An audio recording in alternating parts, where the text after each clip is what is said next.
Hello বন্ধুরা, দেখো আলু কলা চুই ডাঁটা কেটে নিয়েছি। আজকে রান্নাটা এটাই হবে।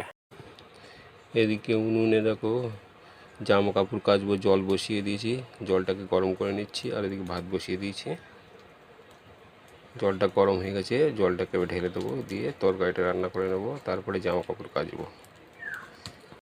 গরম জলটাকে ঢেলে দিয়ে কড়াইটাকে ধুয়ে কড়াইটা বসিয়ে দিয়েছি। কড়াইতে তেল দিয়ে দিলাম, তেলটা গরম হয়ে গেছে, 5 ফোড়ন দিয়ে দিলাম।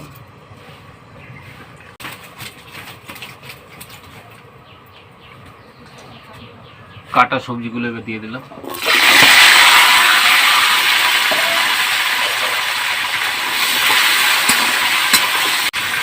স্বাদ মতো লবণ দিয়ে দিলাম, স্বাদ মতো হলুদ দিয়ে দিলাম। সবজিগুলোকে ভালো করে নাড়াচাড়া করে কষে নিতে হবে। কালারটা কত সুন্দর এসেছে।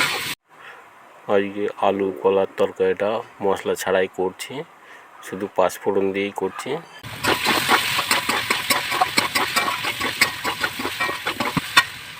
কষা হয়ে গেছে, জলটাকে দিয়ে দেবো। জলটাকে দিয়ে দিলাম,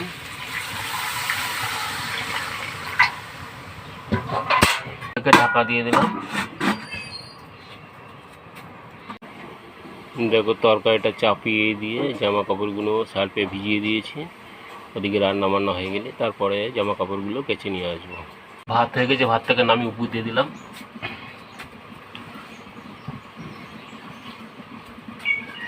কড়াইটাকে পাশের উনুনে চাপিয়ে দিলাম, এপাশে টালি ভাঙাটাকে ঢাকা দিয়ে দিলাম। ঢাকনাটাকে খুলে দিলাম।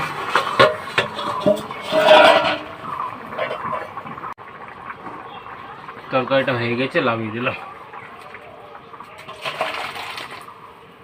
হ্যালো বন্ধুরা, রান্না হয়ে গেছে। পান্তা ভাত ছিল, পেঁয়াজ কাঁচা লঙ্কা আম তেল দিয়ে এটাকে খাবো। আর যেটা রান্না করছি সেটা দুপুরে খাবো। ভাতটাকে একেবারে মেখে নিচ্ছি আম তেল পেঁয়াজ কাঁচা লঙ্কা দিয়ে। পান্তা ভাতটা ভালো করে চটকে মেখে নিই, তাহলেই খেতে ভালো লাগবে।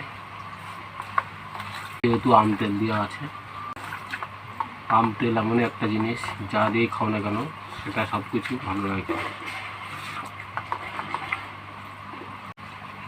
এই গরমে সকালবেলায় পান্তা ভাতটা ভালোই লাগবে।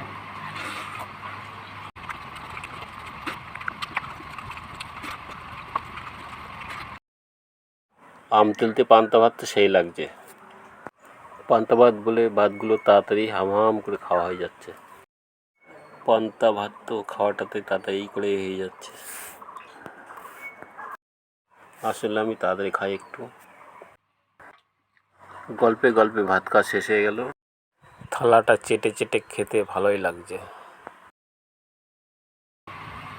হ্যালো বন্ধুরা, এমন একটা ভিডিও দেখে ভালো লাগলে লাইক কমেন্ট শেয়ার এবং চ্যানেলটিকে সাবস্ক্রাইব করবে। আবার দেখা হবে পরের ভিডিওতে। ওই জায়গাটাকে মুছে নিয়ে একবারে উঠে যাবো।